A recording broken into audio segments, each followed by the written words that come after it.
This episode is supported by Tropical Smoothie Cafe. Summer mocktail smoothies just hit the pool deck at Tropical Smoothie Cafe. Try the Island Punch Smoothie, Mango Berry Cosmos Smoothie, or Watermelon Mojito Smoothie. Order in the app, order online, or in cafe. You're on Tropic Time now. Alison Rosen is your new best friend. Alison, with her good times never end. Alison Rosen, doing the wavy pencil dance again. Alison's your new best friend. Hey everyone. Hi, hello. Welcome to an extremely special episode of Alison Rosen is your new best friend, live from Japan. And yes, I did change a word. Normally I say it's a very special episode. This time I had to go above and beyond and say it's an extremely special episode because, as I said, we are on location. We are in Yokohama as I speak. We are sitting on a hotel bed. It's late at night. The children are asleep. Wendy is in an animal hospital. I will explain. Hello, Daniel Quantz. Welcome. Our dog is in the shop. Yeah, that's right. We'll get into more of that. All right. Can I peel the curtain back for the audience? Peel away. So this is the second time trying this. We had a little marital tiff. It's okay, everybody. It's okay. It was one of those tiffs. By the way, when I say TIFF, I think TIFF, Toronto International Film Festival. Oh, yeah, that's right. What do you think? Well, I was going to say, is there a file format that's a TIFF? No, I think so. Because I think we had a marital JPEG. Yeah. I feel like we had a marital HEIC. Yuck. What is that? It's like when I airdrop a photo from my phone to my computer so that I can put it on Substack, which, by the way, this is a plug within Peeling Back the Curtain. If you're not subscribed to my Substack, get on there. I mean, if what are you even doing with your life? If you are curious about the whole me on the Corolla show of it all, this is a peeling back the curtain inside the curtain of it's infinite curtain peels. This is like that Bjork video. Sure. It's like the end of the hills. No, but do you remember that Bjork video or the Michelle Gondry one where it was like, no, it's like black and white and she writes a book and then it gets adapted into a play, but the play is her writing a book that's getting adapted into a play. No, but that sounds really cool. Oh, it's brilliant. It's one of the, anyway, look it up. What song is it? Do you know? I don't remember the name of the song. But it's one of the greats. Folks. It's one of the greats. It's one of the greats. I would like to see that. But anyway, I've been telling that story on my Substack. I also went into quite a bit of detail about why we're on this trip and all that stuff on Substack. But then I was like, but I can't leave my patroons. That's what that's what she calls you. Peeling back the curtain of the curtain of the curtain. That's right. Publicly, I say Patreon people, but when I say to Daniel, I say I got to upload a patroon. Yes, she does do that. I can't leave my patroons out in the cold. So I wrote a post with a ton of pictures and I uploaded that to Patroon. I've never been public about Patroon. Here we are though, There's no turning back now. Mm-hmm. So anyway, so get on all of that. But anyway, that's an HEIC file. Okay, so anyway, as Daniel was saying, we had a little PNJ. It's just a silly little thing, but it was our attempt we were recording this show, and when we started that version of it, you had asked me to translate the name of the show into Japanese, and on the fly, with a lot of hesitancy because I'm not fluent in Japanese. With a couple bopping your nose in your head with the microphone to help you think. Which is how I think. You can literally hear him think, although you won't ever hear that episode unless I upload it to aforementioned Patroon. I'm just, honey, I'm one of those audio-based performance artists. I need to add some percussion. I had percussion with my mic technique. Yeah. And then you rudely expected me to sing it. I didn't rudely expect you to. I gave you an opportunity to. No. You vocalized it in a rude way. Let's just say that. Anyway, here you go. I'll sing it. Oh, okay, great. Alison Rosen wa. I started before I thought about it. Okay. Alison Rosen wa atarashi motoi tomachi desu. I love it. I love it. I probably got that wrong. Like there might be a syllable, like a character here or there that I got wrong, but That's pretty good. Daniel has done well with the Japanese conversations. My note. Did you know that I have a note for you? Good Lord. Do you know I have a note for you? What is it? My note is you're too hesitant to start conversations with people in Japanese because you do really well when you're having these conversations, but I have to push you to like go ask that person this, or I have to push you. I'm like Lady Macbething your Japanese because I can't really do conversational Japanese. I've only been taking lessons since like February. Yeah. I mean, I can do only like you can only do Duolingo Japanese. Well, but I mean, I can only do basic stuff. Yeah, I know, but these aren't conversational conversations. These are just like, I'm looking for this. Can you help me find it? Well, but even that it can be like, I can ask for something, but then their answer may not make any sense to me. Yeah, I know. Because I don't know all my directions, and there's all these words that mean, that can mean, go up these stairs, or, go left and then up and then right and then down, or this is next to that, or that is, and in Japanese, like the sentence structure is all bad. It's very kind of hard to wrap your head around, because here you'll say, this is close to that. But in Japanese, you would say like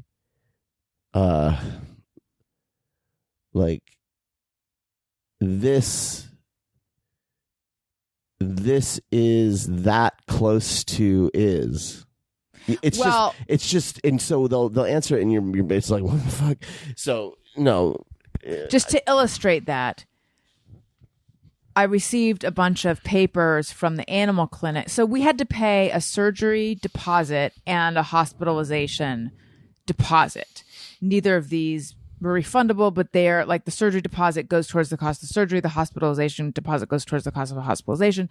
So they handed me 5 sheets of paper, each one numbered, but it's like, number 5 is the itemized bill. This deducted. It's like, this is deducted from 1 and 2. 1 and 2 being the deposit. And so I can't make heads or tails. We have a negative total at this point, and I don't know if they give that back to us or it's just applied. I don't know what it is, but like, but sorry, all of this is a very convoluted way of saying their sentence structure is convoluted, because they're saying this is deducted from that, but it doesn't work mathematically to do that the way we think of it. Did we explain why? Maybe it was obvious why we can't upload our TIFF. Because I thought it was too real. I thought we could mine the TIFF for content, and it would be fun, and just sometimes it's fun, but then it just sometimes turned it's into it was just too annoying at each other. Well, it was just mostly like, her being annoying. How stressful is it to listen to 2 people fight? Because that's what it was. It wasn't a fight. It's just people not getting along. There needs to be another word, because like when I think of fight, I think of like couples fighting, with like my mom and my stepdad fighting. Yeah, or my parents. And we don't fight like that. No. But we'll we'll go back and forth. There just needs to be another term for it, because there's nothing like podcast. Just good radio. I don't know. Anyway, that's all it was. It was just annoying. And it was over stupid shit that you don't want to hear about. So anyway, speaking of stupid shit, can we just tell them what it was about? It was about a glass of water that I had a new glass of water, and Daniel threw out my water. Yeah, she was really. And then I felt that he was okay. Let's not relitigate. Not being respectful. Let's not relitigate. Me, and he felt. Just know this. Just know this, folks. Just know I'm drinking water. Just know this. I was right. That's all you got to know. Tony, Just hang hang on. Hang on. You're just sticking with DQ. You'll be all right. When you start siding with Alison, that's when things go sideways. Water can suck a dick. I don't like it that much. So anyway, let's just start at the beginning. Daniel. How far in the beginning are we going? Back to 1973. It's not. Tucson, Arizona. How about No. Let's see. So we're in Yokohama. We're in Yokohama, which is next to Tokyo. Yes. It is not charming. It's like a business center. Yeah, I read that it's like more like a European city than other cities. I was expecting, people had said Japan's like another planet, another country. It's like the moon. Yokohama's not. It's just like any other city. Granted, most people here are Japanese. There's a lot of Japanese spoken. Yokohama. Primarily only Japanese spoken.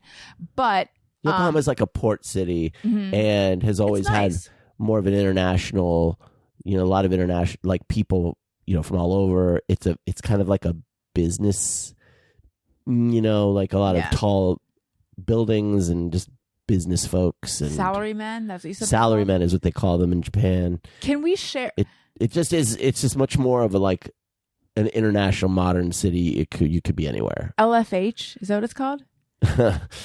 There's a term that I learned that Japanese people have for like white, mostly American.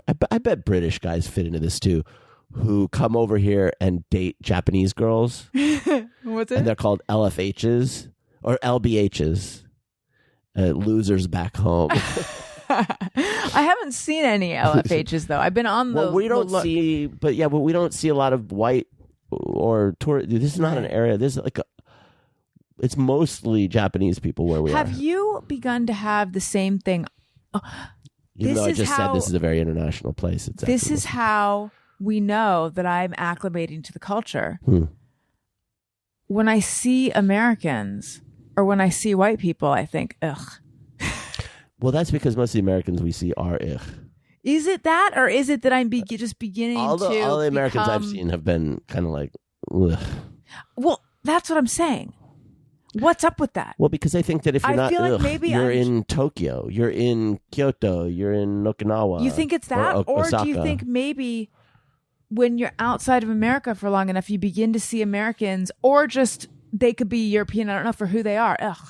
No, I think you think that there's just a special because when I'm when I'm in America here, and I look at Americans, I go ugh. I feel like I'm having it more here because you might see someone who's American if you're if you're in a foreign country, you might see someone from home and think, "Oh my God, someone from home." But instead, I just think, "Ugh." Well, I mean, I guess it depends on your ugh. Like mine is like. You suck. Okay, well, but I want they're to ask not you like about stylish or like you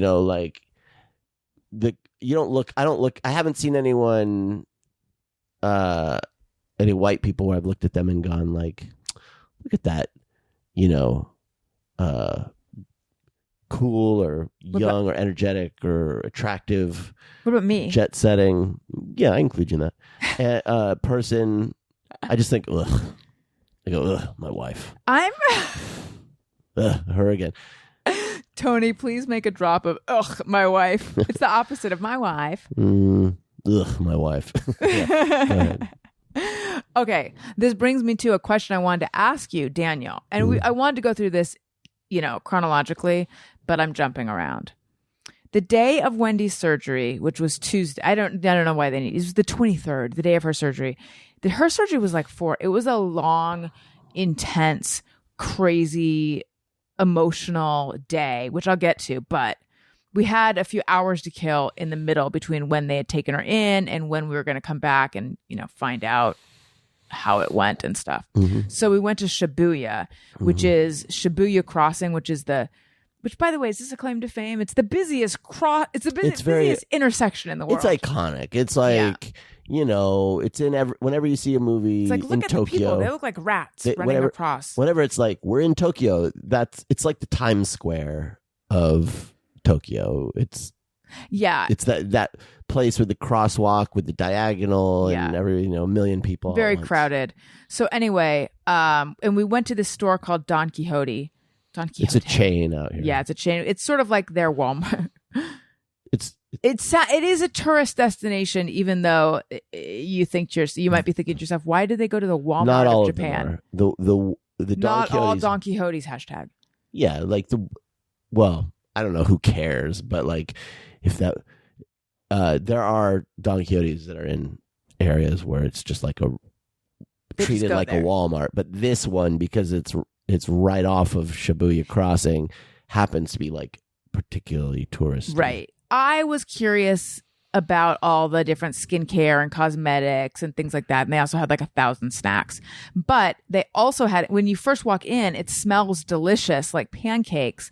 And they had these things which are like, they look like big coins, and it's dough on the outside and cheese on the inside. It's waffle on the outside and mozzarella on the middle. But it looks like a coin. Yeah, it's got a quarter or something. Yeah.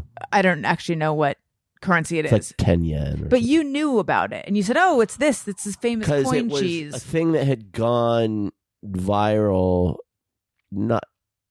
Clearly there was a shop that was doing this. I guess they've made it like they've expanded to kiosks or whatever at Don Quixote, but there was like these long lines of people waiting for these things. It was kind of a thing. Waiting for their coin cheese. So anyway, Daniel said, let's splurge for the coin cheese. I mean... Cheese coin cheese. What is it called? Yeah, I don't even know. But on our way out. I just figured like it was easy to get. When in something Shibuya. something I'd seen that went viral. Might as well check it out, right? Yes. But the people behind us were American. Were they? There were some. Yeah. Well, I don't know. They were white. They were big old yuck.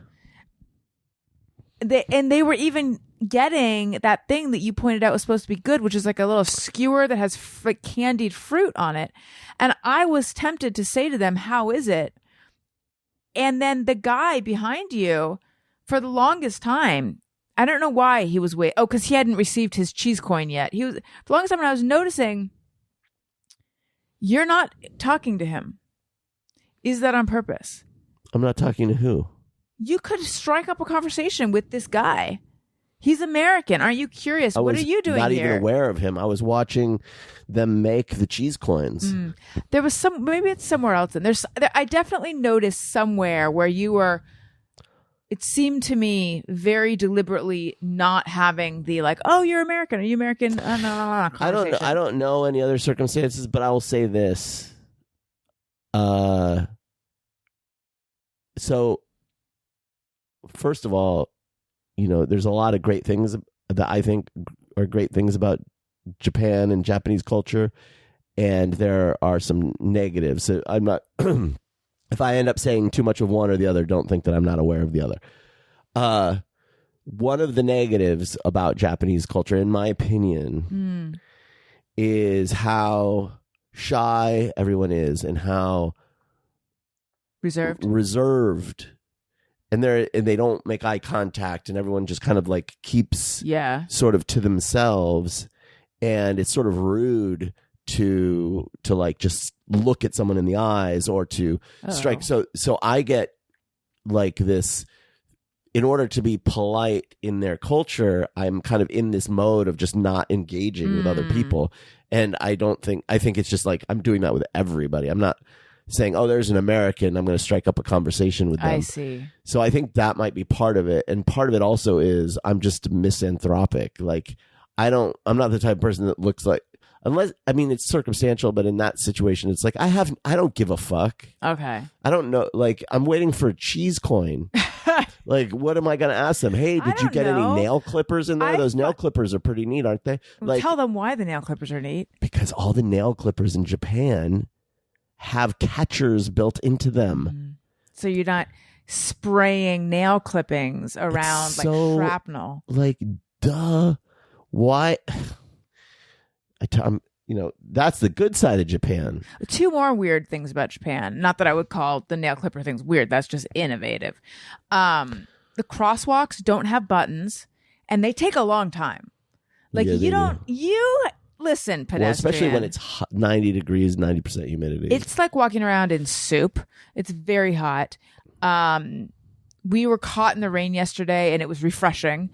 But yeah, so the crosswalks don't have buttons, but the elevators do have they have door close buttons, and they work, and you have to press them, or else the elevator will you're just talking about stay the there. open and close buttons that are just. Oh, sorry. I didn't make that just, clear.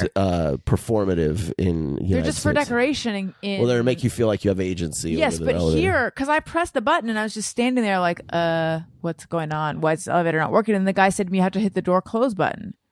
You don't always Who have to knew? push it, but it definitely. Well, how do you know when you have to? Well, if the door isn't closing, you could push the door close button and it'll Oh. close, which is what was happening. Well, now we know. So anyway, for anyone who doesn't know, but I feel like everyone knows, but if anyone doesn't know, we came to Japan to get surgery for Wendy, our beloved dog. There's a clinic here that does. Did I already share this in this episode, or was it in the episode where we nearly got I think divorced? we've talked about it, so maybe just give them the Cliff's Notes. Heart surgery clinic here who pioneered it, has very good success rates. So the first many days, the first day, so we were still heavily jet lagged. We had our pre-op appointment. And I was in the car. We took a cab there and I was looking at my phone. And then I thought, bitch, what are you doing? How Look many around. times are you in a car in Japan and you're going to be looking at threads? Yeah. Get a grip, girlfriend. Pretty lame.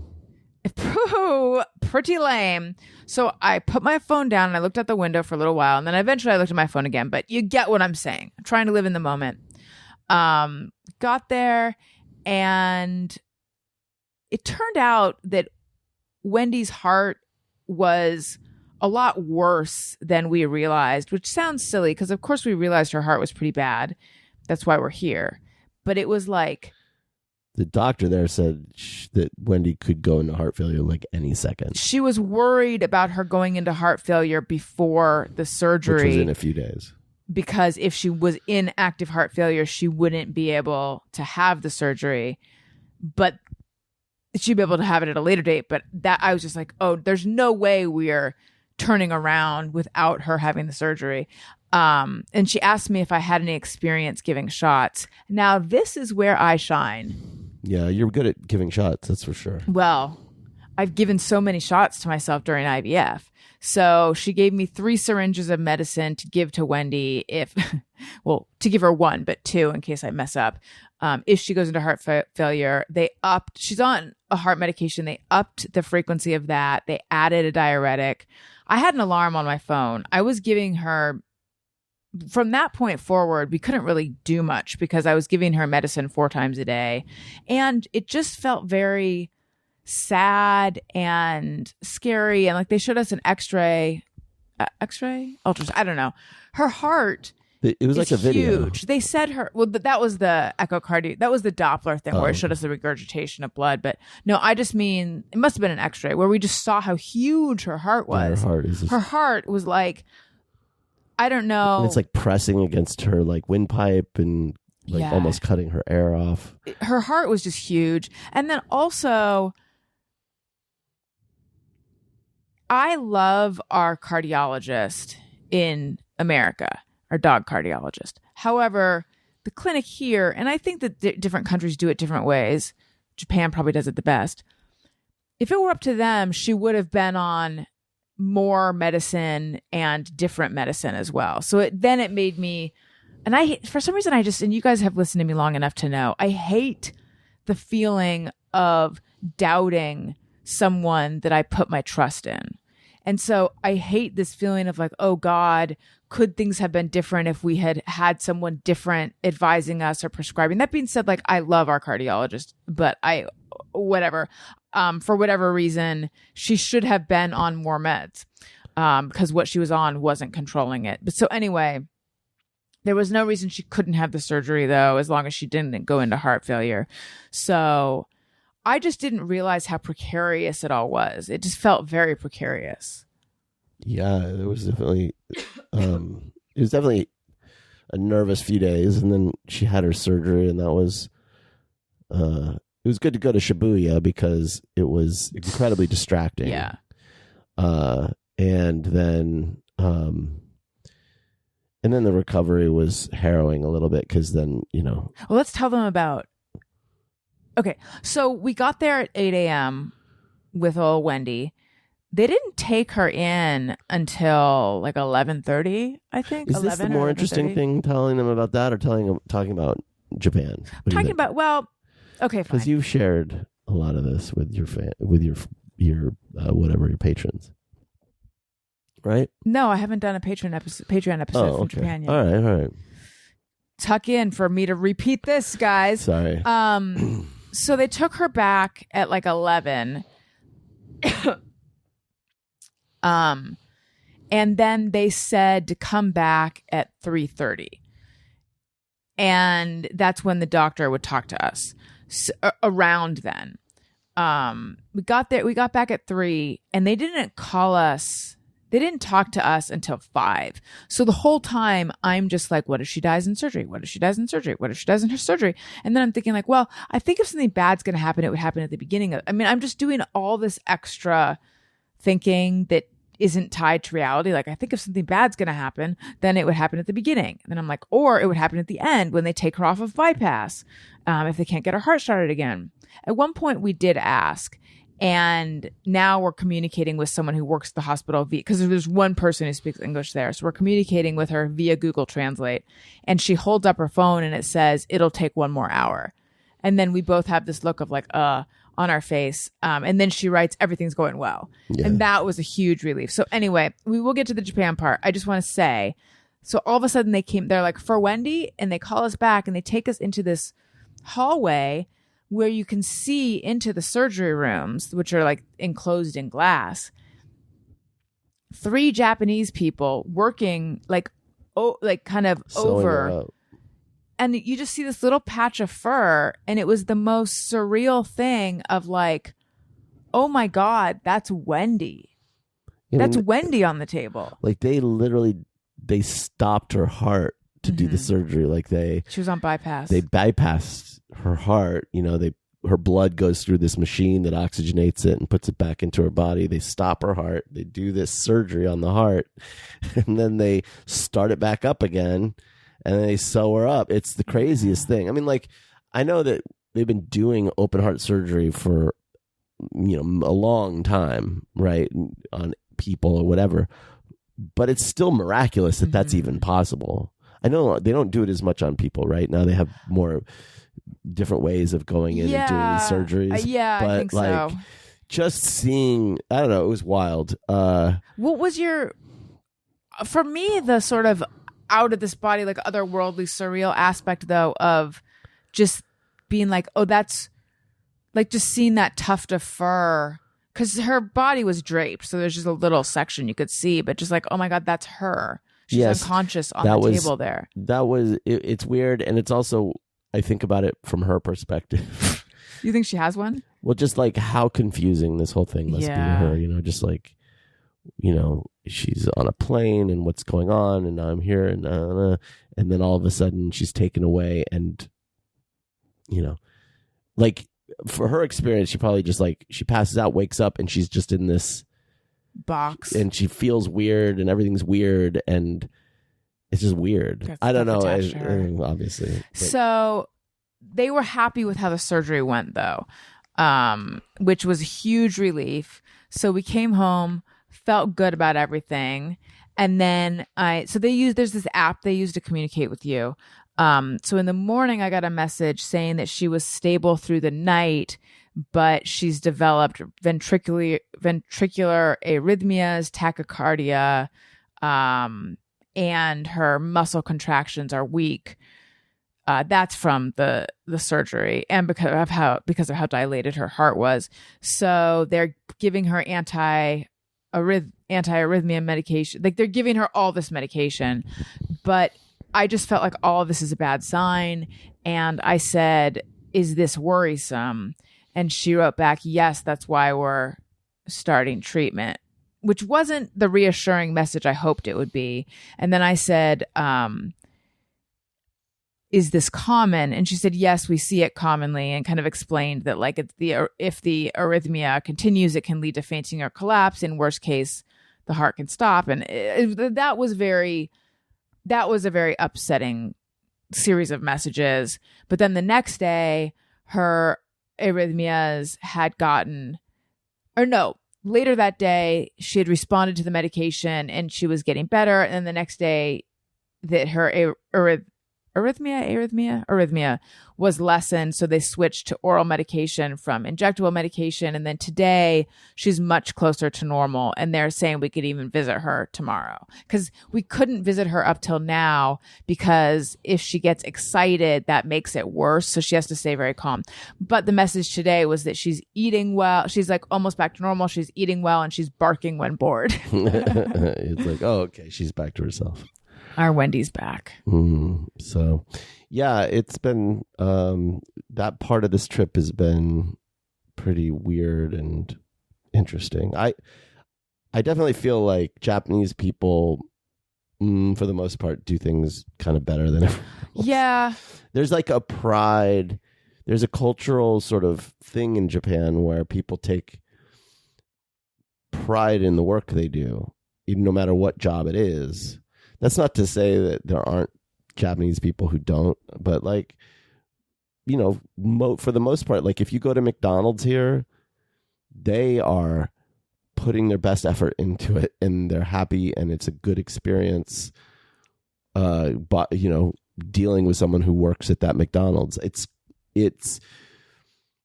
really nice to be in a society like that. Well, it's sort of interesting.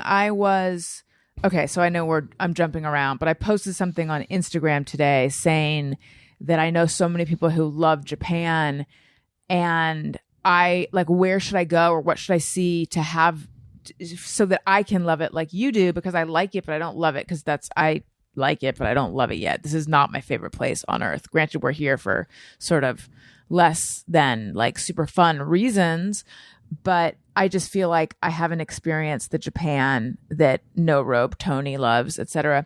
So someone put me in contact with this American guy who lives here. And then he said, do you know what tatame is? Do you know this, Daniel? Tatemae. Tatame. Wait, say T-A-T. E-M-A-A-E. Tatame, yeah. Well, do you know that? Okay, he said it's key to not only understanding but also navigating Japanese society and making the best relationships. He thought I was moving here though, but still, he said, in a nutshell, in order to keep the society in harmony and out of conflict, everyone has raised their whole lives to keep their true feelings inside, only to be revealed to close friends and family. When we interact with people in public daily life, we are mindful to be proper, courteous, etc. It's the glue that holds this place together. I'm not saying all the friendliness is fake, but I am saying we have to be friendly. But if you're just here 2 weeks, it's nothing you really need to consider. I was just thinking about that, and I was thinking how interesting it is. It's so fundamentally opposite from American individual sharing everything, charting everything I do, even like it's just so different than American individual culture. That aspect of it, yes, is it. I have heard of that. I didn't know the word for it. It's got its good and bad, because on the one hand, yes, he's right. It does create a very cohesive, friendly. Right. It's super. Everyone is super safe and super polite here. But there's like this, respect based culture that everyone adheres to, and you can imagine how that makes everything really sort of smooth.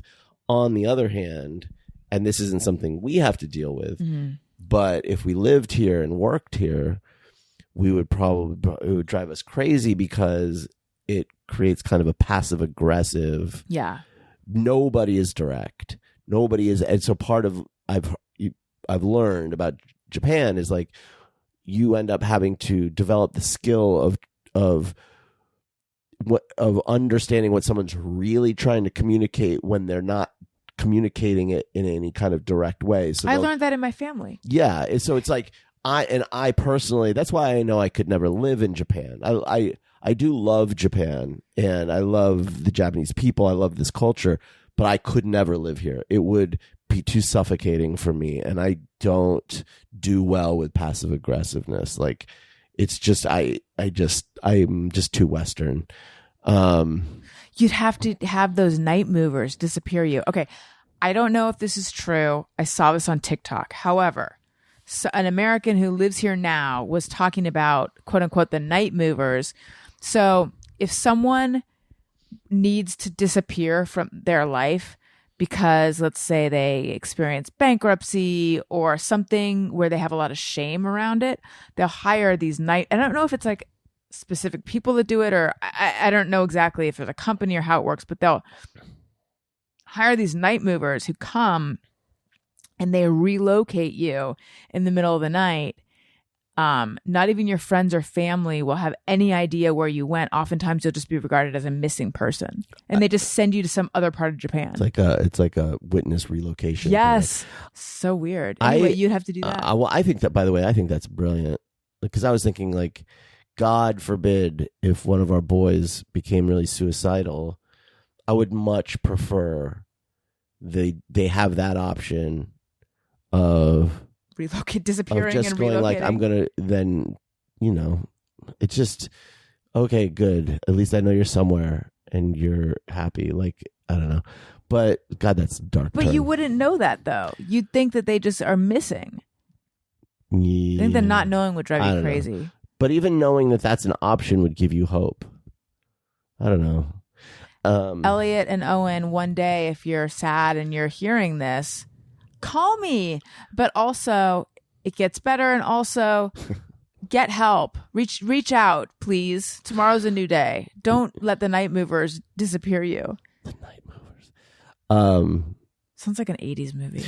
But anyway, on a more like happy note, I think and we get it. I don't know if we're going to release the stuff we just recorded earlier, but we did get into this. Yeah, but so I'll just make it quick in case you do. No, but, I feel like that should not see the light. Okay, well, my point to you then is again that we are not doing an experience like we have come here with a purpose, which is this surgery.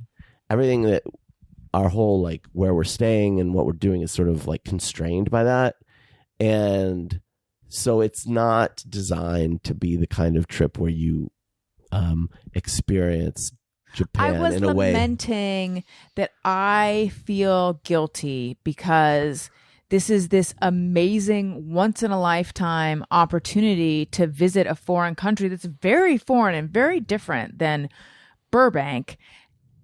And yet I don't, and some of this is because I'm very online and I see what other people's trips to Japan look like. I just feel like I'm having trouble getting into the. But you wouldn't do it. You would not do it this way at all if that's what. Yeah. Like headspace, it'd be like the mind space. Why am I I can't even think of the word. I'm having trouble getting into the head.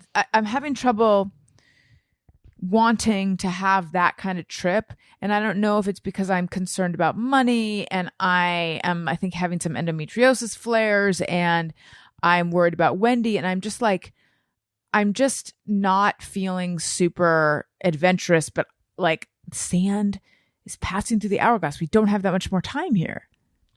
So there's the part that's you, and then there's the part that's the trip. So there's the part that's like, yes, you're worried and anxious and it's uncomfortable. You're uncomfortable and you're not open. And so therefore the kind of mindset you'd want to be in, you're not in it. Right. And then there's the fact that it'd be like if someone were to come from another country and visit California and they're going to stay in Century City. Yeah. And it's like, but there's a mall there. Yeah. I mean, there's stuff there and it's like, yes, you could go to a nice restaurant in that mall. And you could, but it's a business district. Go to Houston's. Yeah, you go to Houston's, whatever. You could even go to Beverly Hills, but it's just not like that's not what you would design for somebody if you were going to be like, you're going to fall It's a in little love bit with sanitized. If you want to fall in love with California, that is not what I would Right. how I would design it. Yokohama is very much like Century City, and we are constrained by the fact that we have stuff to do with Wendy and we have 2 children, and we just can't go out at night. We can't go wander the streets of Tokyo at night and walk into a bar or go up to the second floor of some alleyway and find this little sushi place and, you know, all those magical things. And then also, like, we're here in the worst 2 months of the year. It's so fucking hot and humid. You know, if you were there during Sakura season where they have all the cherry blossoms and it's like we were in Kyoto or, you know, or one of these beautiful like cities outside of Tokyo. I mean, just like there's so many ways you could experience this country that would have you fall in love with it. And we're not doing anything like that. Now Will they come out with planes that go faster? Or are we stuck at like Delta cruising? You mean, could we get to speed? Japan quicker? Yeah, because I'm thinking, listen, who's to say we'll never ever make money again? Well, I would say seems this. bleak, but That someday flight- we might come into money and we can come back. That flight did not feel nearly as long as it was to me. I was prepared for like that. Now, this is just for me. I don't know what it was like. When you tell me 11 and a half hours, I'm like, okay, fucking hell. That is a long, but maybe because my expectations were one thing, it was like, oh, that was it. Actually, it didn't feel that much longer than like a 5 or 6 hour flight. Yeah, like I could totally do weird. that flight. The flight was not prohibitive for me. Especially if and no offense, but if we don't have to bring Wendy. If we or our kids, like one of our kids refuses to walk. Have you ever? I don't know if anyone out there has seen the Mr. Show sketch where David plays a kid. They're doing a fundraiser for a kid whose disability is that he's just lazy. And that's it. He has nothing wrong with him. He just doesn't want to not sit. That's Owen. Like, we have like, you know, it's just, this is a city where you want to come here without kids. There is Tokyo Disneyland. We went to it. I could do a whole episode about it. Me too. But I would not say that this is a city where you go with kids. I would say this is a city you go when you're a couple, either not married or newly married without kids, and then it's like amazing. That being said, or with your friends, like, because I think it's just like, I don't know, it's a city for young adults, in my opinion. You know, the first time I went out of the country, I was 19. And I was saying that to Elliot. I was saying, I didn't leave the country till I was 19. You're 7 and you've left the country. And want to know what he said? Is he jaded? What did he say? What do you mean? Honestly, then I explained it a few times, and then I think he eventually got it. We've gone out and done things without Owen, who's 5, and I'm like, up for a second, I'll feel guilty, and then I'm like, he's not going to remember anything. We're not robbing him of any memories right now. But I think so. Daniel's mom's here too. We don't just leave him at the hotel room. Owen alone. I think they'll both remember stuff, but I also think the Lego store they'll remember. There's a Lego store in the mall, and they love it. Owen's willing to walk for that. Barely. He was like, my feet got tired. Well, he's got little feet. And it's hot as fuck, man. It's really, really hot out there. You know what you need when you're really hot?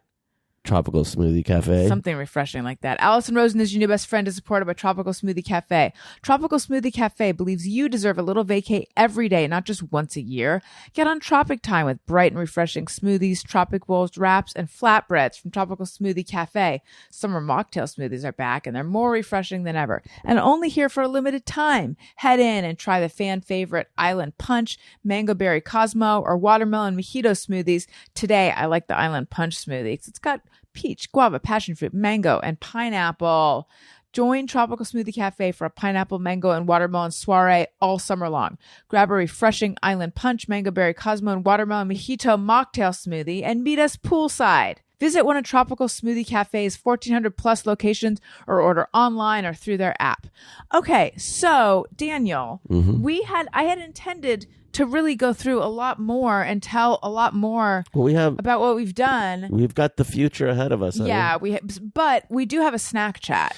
So let's do that. Jelly beans, baby carrots, peanut chocolate, and Doritos, Cheddar chips, and onions. Snack chat. Milky Way, Skittles, Reese's, cheesy crackers, butter sandwich, cake and pie, cookies, pudding, fruity candy, ice cream, butter popcorn, chicken wing, very tasty is the thing. Snack chat. Does that sound that you're hearing? They have a Kit Kat. I feel like one of the things you got to do when you come to Japan is try all the different kinds of Kit Kats. And so we've had here all we these are Kit Kats doing that for you, sitting here, and Daniel wouldn't let me try them.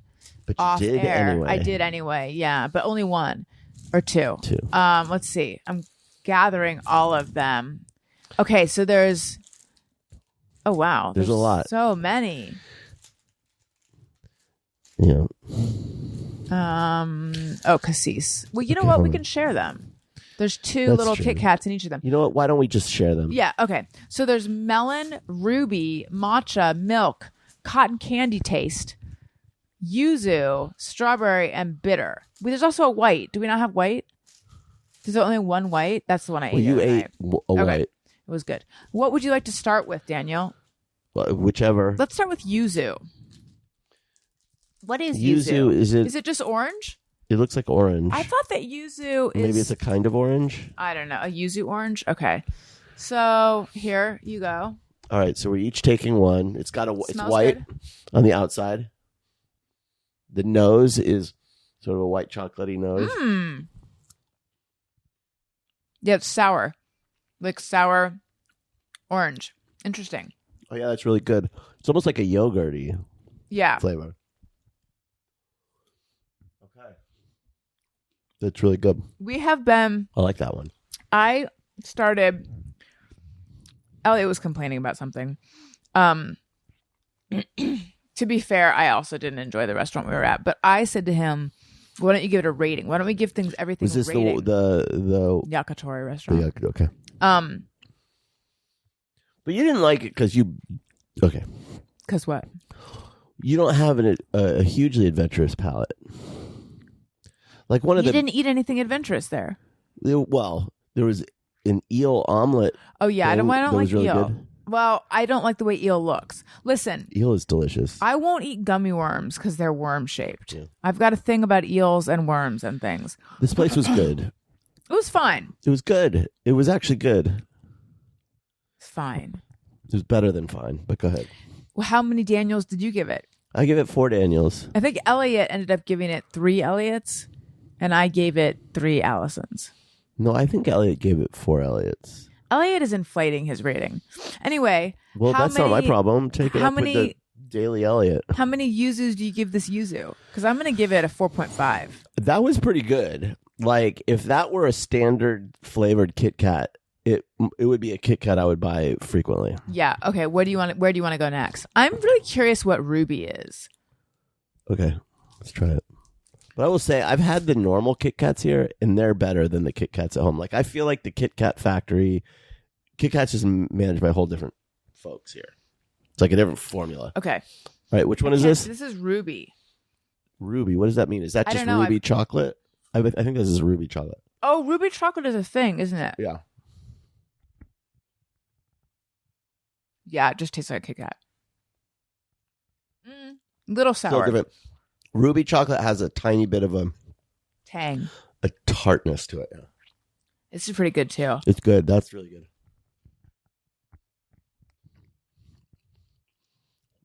I give that 4. Would you smash it? I'd fuck with that. Yeah, I would too. That was really good. No, you know what? I'm sorry. 3.75. That last bite had like took a turn. You know what I gotta So say? cloying. It's Both cloying. of those are better than normal Kit Kats, in my opinion. Now, but you had like a regular Kit Kat earlier here, and you said that was Also better than a normal Kit was. Kat. Okay. Let's try the melon Melon. because I think that one's going to go the other way. I think I'm gonna like it. There was a some gummies they had when they were earlier, the boys, and there was a melon flavor that was pretty. I didn't like that. Okay, here we go.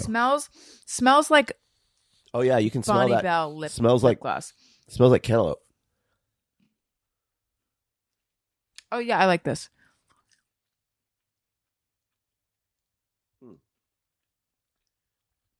It's very Melanie. Very. I never thought of the girl's name Melanie like Melanie. Oh, like Melanie is Melanie.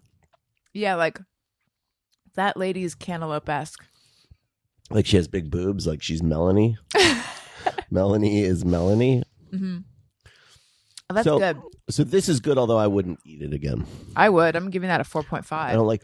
Can I share with the audience what I had yesterday that was delicious? Please be my guest. At Tokyo Disneyland, I had a hot dog. So they, instead of chili, they had curry. Many people don't know this, but Japan is crazy about curry. Mm-hmm. And Japanese curry is amazing. It's really, really good. And if you live in LA, there is a great Japanese curry place that I think might be a chain that started in Japan. So it's very authentic. That is on Sawtelle. It's like a block. I would say it's a block north of Olympic. So check that out. But anyway, they had curry instead of chili on this hot dog. And can I tell you, so much better than a chili dog, but the same vibe.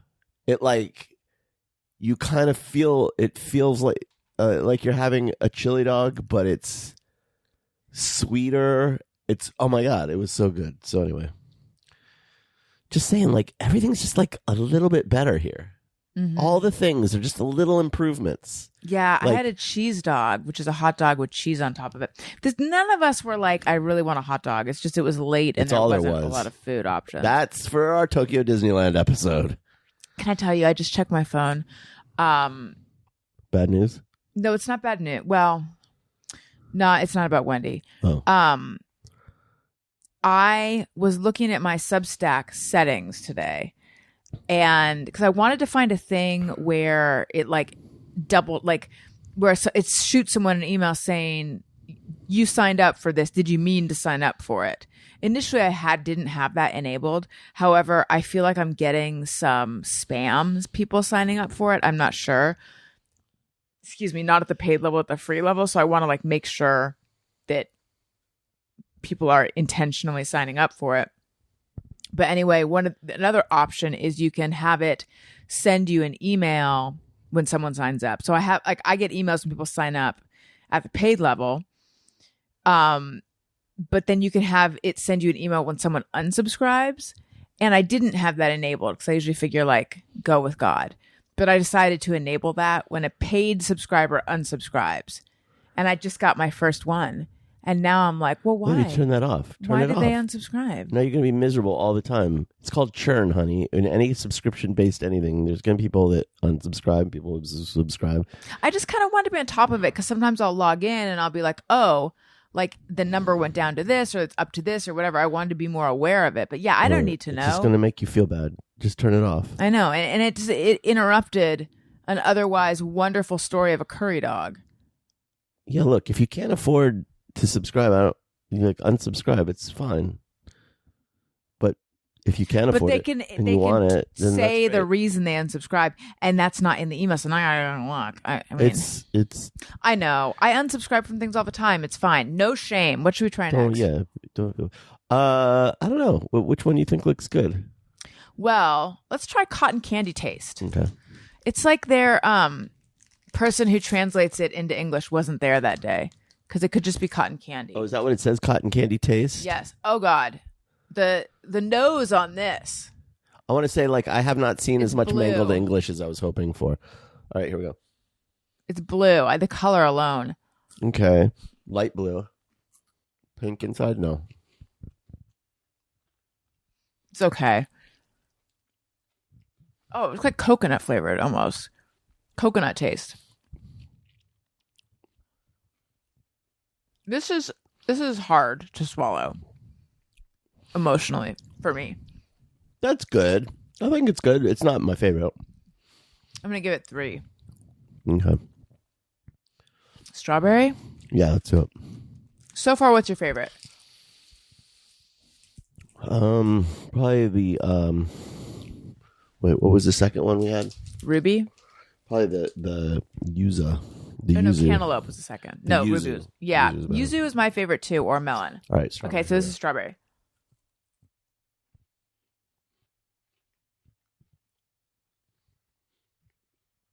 Do they have no flavor, or have I got COVID? That's what I was thinking. What do barely any flavor. Very subtle. Comes on a little at the end, Yeah.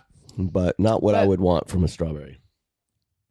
Good, but not nearly what it could be. Very, like, not living up to its potential.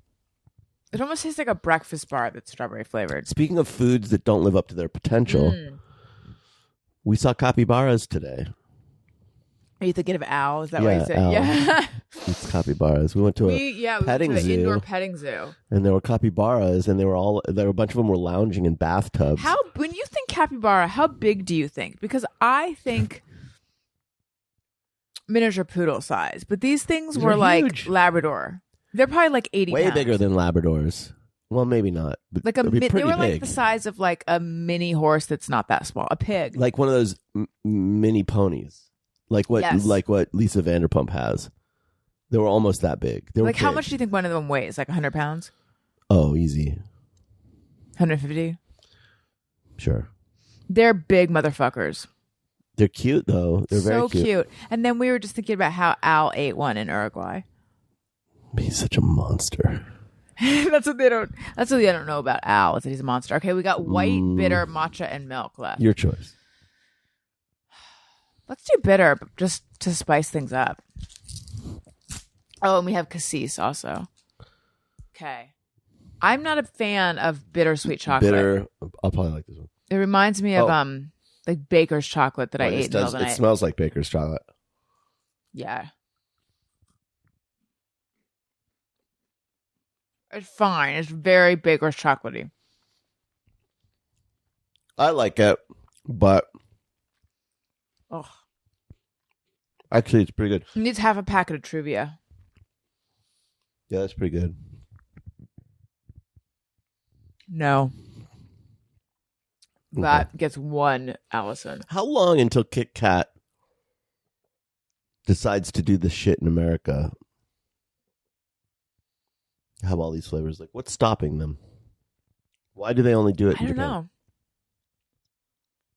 Clearly there's interest. Is it just like you have to have such a broad market that you have to simplify everything? I remember. Do they sell all of these flavors in stores here, or are they just in the store? I'm sorry, I hate that bittersweet one.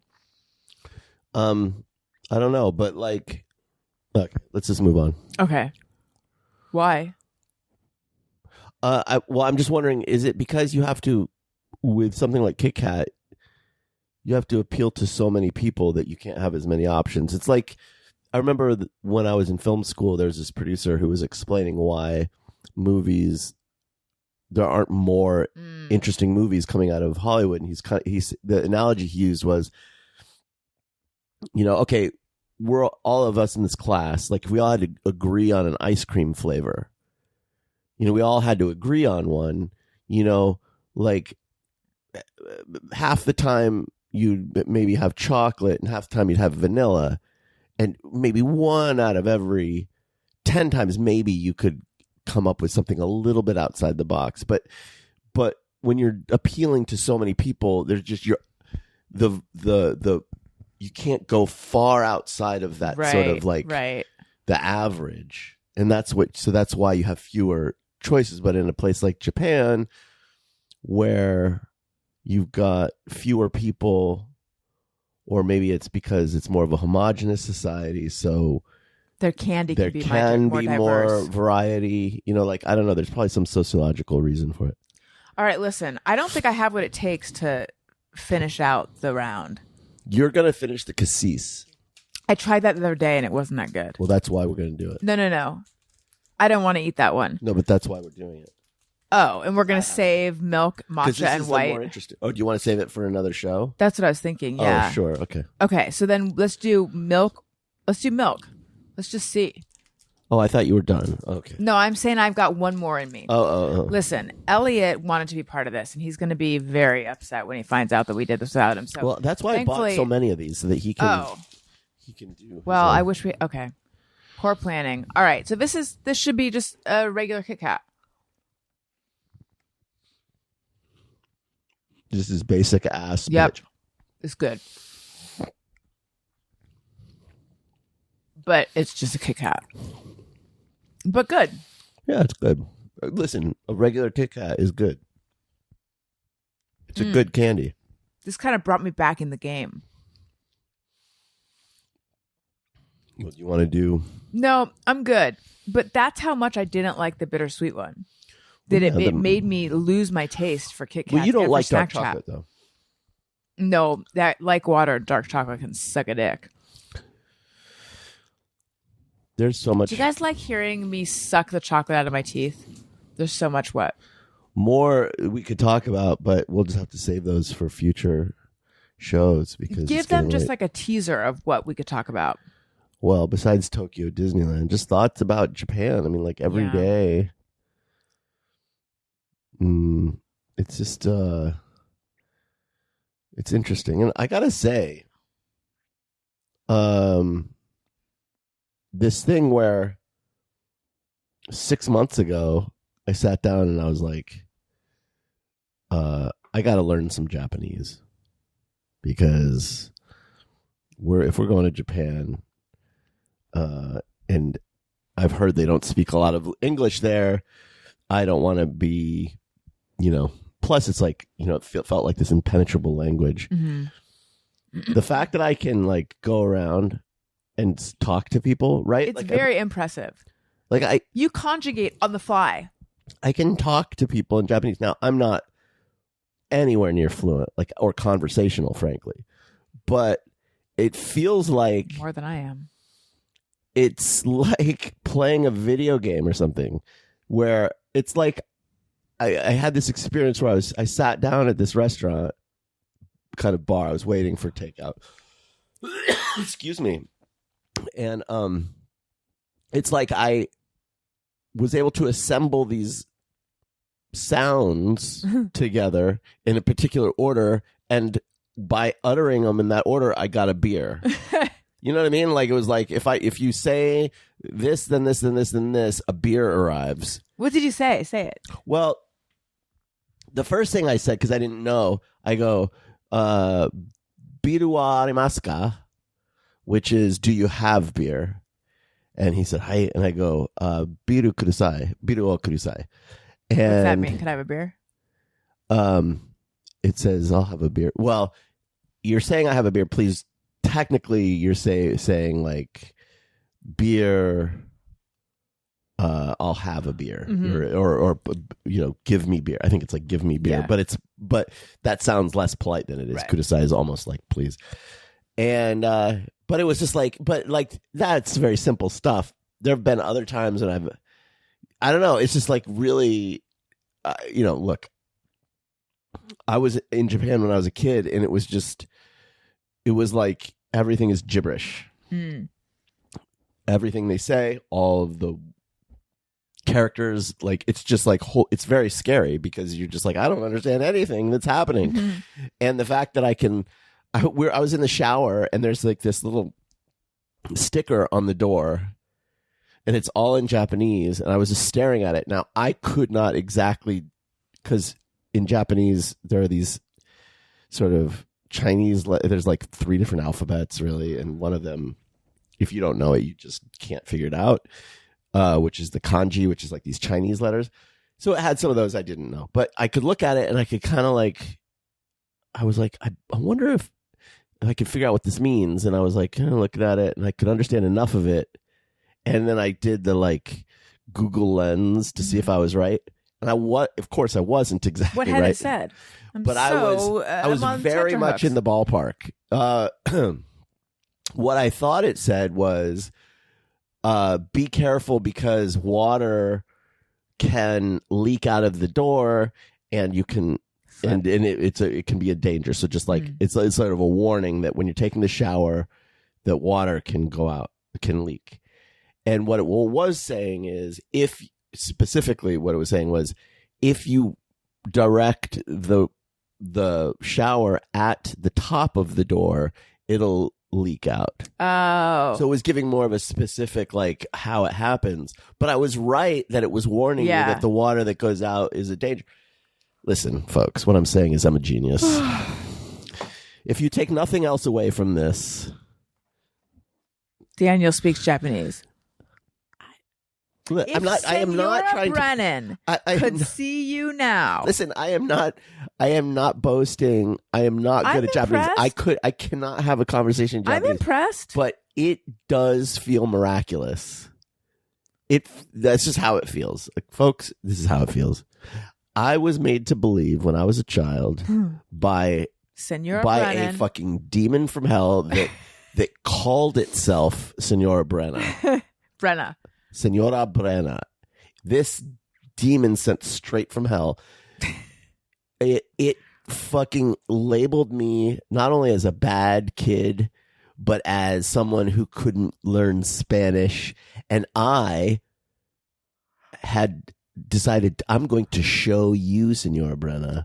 I'm going to teach you a fucking lesson. I am never going to learn Spanish.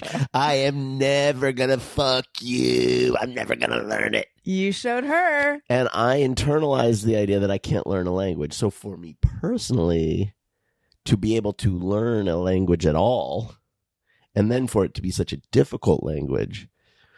Now, I will say this.